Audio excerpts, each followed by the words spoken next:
بسم اللہ الرحمن الرحیم نحمدہ ونصلی ونسلم علی رسول امین رؤوف رحیم کریم اما بعد فاعوذ باللہ من الشیطان الرجیم بسم اللہ الرحمن الرحیم انا ارسلناک شاہدا ومبشرا ونذیرا وداعیا الی اللہ باذنہ وسراجا منیرا صدق اللہ مولانا العظیم وبلغنا رسولہ النبی الامین رؤوف رحیم کریم اللہم صلی علی سیدنا و مولانا محمد وعلی آل سیدنا و مولانا محمد وبارک وسلم وصلی علیہ۔ معزز محترم سامعین، ناظرین، 94 نیوز منڈی بہاؤالدین کے چینل سے میلاد مصطفیٰ صلی اللہ علیہ وآلہ وسلم کے حوالے سے پروگرام لے کر آپ کا میزبان سید زبیر شاہ بخاری حاضر خدمت۔ آج یکم ربیع الاول ہے۔ سب سے پہلے میں تمام ناظرین و سامعین کو جشن عید میلاد مصطفیٰ صلی اللہ علیہ وآلہ وسلم کے حوالے سے ہدیہ تبریک اور مبارکباد پیش کرنا چاہوں گا۔ ربیع النور کا چاند طلوع ہو گیا اور آج یکم ربیع النور اور ربیع الاول شریف ہے۔ میں سرور عالم صلی اللہ علیہ وآلہ وسلم کے میلاد پاک پر بھی گفتگو کروں گا، لیکن سب سے پہلے میں اس عظیم المرتبت اور شان والے اور مقام والے مہینے یعنی ربیع الاول ربیع النور شریف کے حوالے سے تھوڑا سا میں کر لوں۔ ربیع فصل بہار کو کہتے ہیں، یعنی ربیع الاول پہلی بہار، یعنی یہ وہ مہینہ ہے، یہ نور کی بہار ہو یا عام بہار ہو، اس سے ویسے ہی واضح ہو جاتا ہے اس کے نام سے کہ کائنات میں ظلمت و تاریکی اور خزاں کے بادل اور خزاں کا دور دورہ تھا۔ ہر طرف ظلم، بریت، جبر، تشدد، بہیمیت اور حیوانیت کا زمانہ تھا۔ انسان کا ویری، انسانی زندگیوں کو تاراج کرنا اور بچوں اور بچیوں کے ساتھ ظلم اور زیادتی کرنا اور بیٹیوں اور بچیوں کو پیدا ہوتے ہی زندہ درگور کر دینا، کعبۃ اللہ میں ننگے طواف کرنا اور نسل در نسل قتلوں کے ویر اور عداوت اور دشمنی، یہ ان کا کلچر تھا۔ نزدیک کوئی ایسی بات نہیں تھی، یہ ان کے کلچر میں شمار تھا۔ تو ایسے عالم میں کہ جب ہر طرف شرک ہو، ہر طرف کفر ہو، ہر طرف منافقت ہو، ہر طرف ظلم ہو، ہر طرف جبر، جہالت اور بربریت اور خونخوار درندوں کی طرح حیوانیت ہو، اس عالم میں یہ پہلی بہار یعنی نور کی بہار، اس کا چاند طلوع ہوا۔ اور یہ صرف چاند آسمان دنیا پہ ہی طلوع نہیں ہوا، بلکہ آسمان نبوت پہ یہ چاند یہ سورج کی شعاؤں سے بھی بڑھ کے، چاند اور سورج کی کرنوں سے بھی بڑھ کے اس کائنات کو اس نے منور کیا۔ اور اسی لیے صرف اس پیرائے میں، اس مقصد کے تحت اللہ رب العزت نے اپنے محبوب صلی اللہ علیہ وآلہ وسلم کی ولادت پاک پہ یہ آیہ مبارکہ نازل فرمائی کہ ایھا النبی، اے میرے نبی، انا ارسلناک، ہم نے آپ کو بھیجا، شاہدن، گواہ بنا کے بھیجا، مبشرن، خوشخبریاں سنانے والا بنا کے بھیجا، نذیرن، ڈرانے والا بنا کے بھیجا، وداعیا الی اللہ، اللہ کی طرف بلانے والا بنا کے بھیجا، وباذنہ سراجا منیرا۔ یہ ہے وہ ربیع النور، کہ وہ پہلی بہار جو نور کی برسات ہوئی، جس نے ظلمت و تاریکی کے، جس کے تشریف لانے سے بادل چھٹ گئے اور وہ جو خزاں کا دورہ تھا اس میں وہ سراج منیر اور وہ بہار آسمان دنیا سے نہیں بلکہ کائنات سے اور آسمان یعنی جہان سے عرش معلیٰ سے وہ بہار نازل ہوئی کہ خزاں کے پتجھڑ وہ ختم ہو گئی. وہ بچیاں جن کو زندہ درگور کیا جا رہا تھا، آج مجھے یہاں رک کے کہنے دیجئے آج ہماری مائیں بہنیں اور بیٹیاں اور خواتین وہ دیکھتی ہیں یورپ کی طرف، یورپ کے کلیساؤں کی طرف اور یورپ کے مستشرقین کی طرف، اور وہ کہتی ہیں کہ جناب یورپ میں خواتین کے حقوق جو ہیں یورپین یونین نے یا عالمی طاقتوں نے یا بین الاقوامی طاقتوں نے اور اداروں نے انسانی حقوق کے ساتھ ساتھ خواتین کے حقوق کا نام انہوں نے لیا ہے، انہوں نے خواتین کے حقوق کا چارٹر تیار کیا. ایسا نہیں ہے. آپ اگر میں اپنی امت مسلمہ کی بیٹیوں سے اور بہنوں سے اور بچیوں سے اور خواتین سے میں صرف رک کے یہاں ایک عرض کرنا چاہوں گا کہ آپ نے اپنی تاریخ پڑھی ہے؟ اپنے تاریخ اسلام اور تاریخ مصطفیٰ اور سیرت مصطفیٰ کریم صلی اللہ علیہ وآلہ وسلم کا مطالعہ آپ نے کیا کبھی؟ کاش آپ بین الاقوامی اقوام متحدہ اور یونین یہ یورپین یونین اور UN کے چارٹر کی پڑھنے کی بجائے آپ آقا کائنات رحمت کائنات امام الانبیاء فخر معظم نور مجسم رحمت عالم صلی اللہ علیہ وآلہ وسلم کی زندگی اور آپ کی سیرت پاک کا مطالعہ کرتے. آج اگر میں پہلی بہار اور نور کی پہلی برسات کے حوالے سے اگر میں صرف حقوق نسواں پہ بات کروں کہ خواتین کو حق کس نے دیا، آپ کو تو اسلام سے پہلے میرے آقا کے تشریف لانے سے پہلے خواتین کو تو جینے کا حق نہیں تھا، ان کو تو زندہ رہنے کا حق نہیں تھا. ان کے لیے یہ کلچر تھا عرب کے معاشرے کا، ان جہلا کا، ان بھیڑیوں اور جانوروں اور درندوں کا کہ اگر آپ کے یہاں بیٹا پیدا ہو تو خوشی کے شادیانے بجائے جائیں، اگر کوئی بچی پیدا ہو تو کانوں کان کسی کو خبر نہ ہو اور اس کو زندہ زمین میں گاڑ کے دفن کر کے اس کو ختم کر دیا جائے. آپ بیویوں کو اور خواتین کو تو بچیوں سے بیویاں بن رہی ہیں نا. بچی جو ہوگی وہ بڑی ہوگی تو وہ بہن بھی بنے گی، بھائی بھی بنے گی، بیوی بھی بنے گی، ماں بھی بنے گی. جب پیدا ہونے کے فوراً بعد بچی اور بیٹی کو زندہ دفنا دیا جائے تو پھر نسل انسانیت اور نسل نسوانیت اس کے آگے چلنے کا تو تصور ہی ختم ہو جاتا ہے. مجھے یہاں ایک واقعہ یاد آ رہا ہے میرے آقا کریم صلی اللہ علیہ وسلم کے ایک بڑے پیارے صحابی. تو آپ نے دیکھا کہ آپ کی بیٹی تشریف لائی، سیدۃ النساء العالمین مخدومہ کائنات بطول جنت، وہ تشریف لائیں تو میرے آقا صلی اللہ علیہ وآلہ وسلم اپنی اس بیٹی کے احترام میں کھڑے ہو گئے. بیٹی نے آ کے سر جھکا دیا. میرے آقا صلی اللہ علیہ وآلہ وسلم نے دوپٹہ تو پہلے لیا ہوا تھا لیکن میرے آقا صلی اللہ علیہ وسلم نے سر پہ ہاتھ دے دیا، اپنی بیٹی کے ہاتھ چومے، اپنی بیٹی کا ماتھا چوما اور اپنی وہ رحمت والی چادر جس کی قسم رب کائنات نے عرش معلیٰ سے اٹھائی، وہ چادر، یا ایھا المدثر، اے سفید چادر اوڑھ کے سونے والے، جس کے نام پہ پوری سورہ مدثر نازل ہوئی، اس چادر پہ وہ چادر آپ کے سر پہ دے گئی.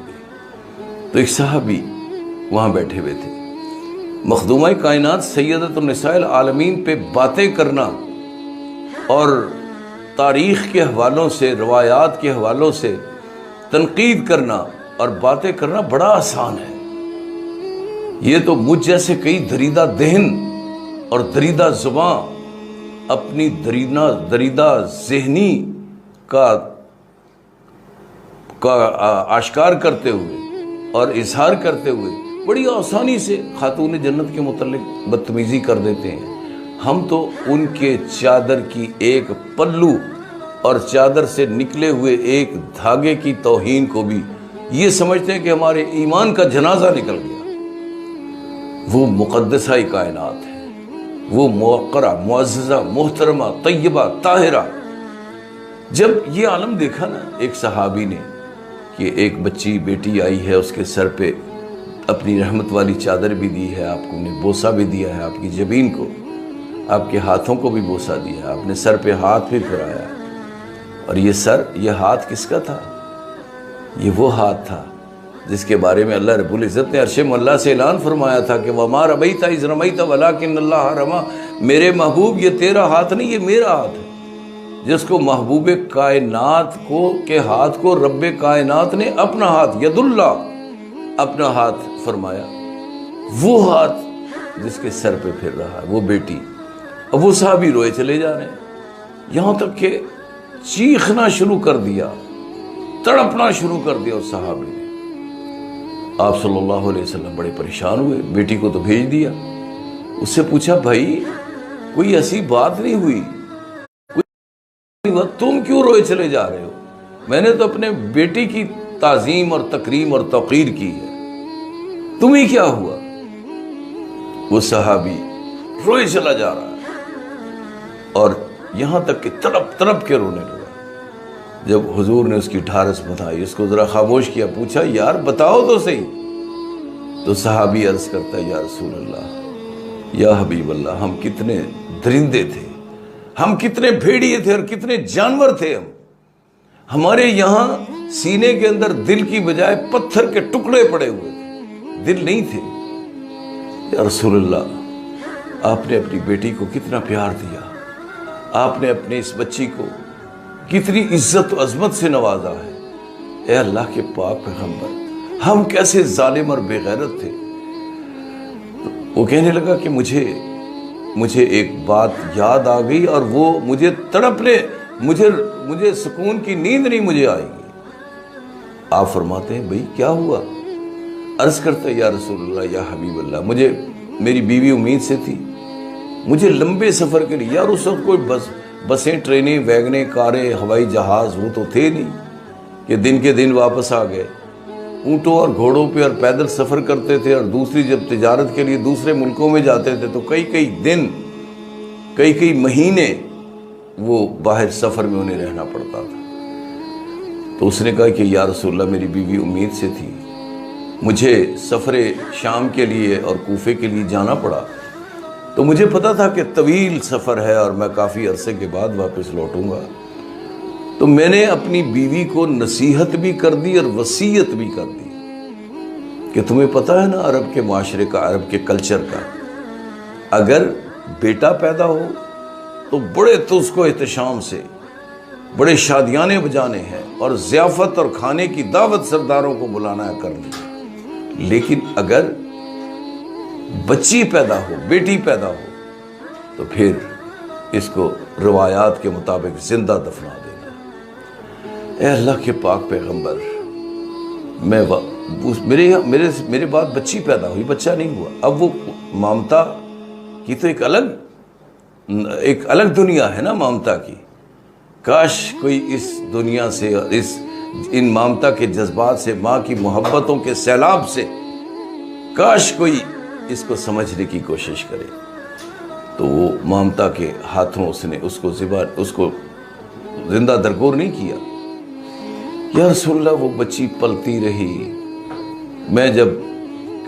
کافی طویل عرصے کے بعد واپس لوٹا، میں نے اپنے گھر کے آنگن میں قدم رکھا تو میں نے دیکھا کہ میرے گھر کے صحن میں، میرے گھر کے آنگن میں اپنے پاؤں پہ ریت کے گھروندے بنا رہی ہے ایک بچی اور کھیل رہی ہے۔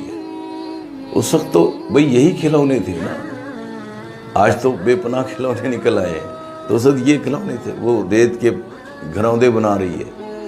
جب ماں نے دیکھا بچی کی تو اس نے چیخے کہا، بچی بھاگ جاؤ، تمہارا باپ آ گیا ہے،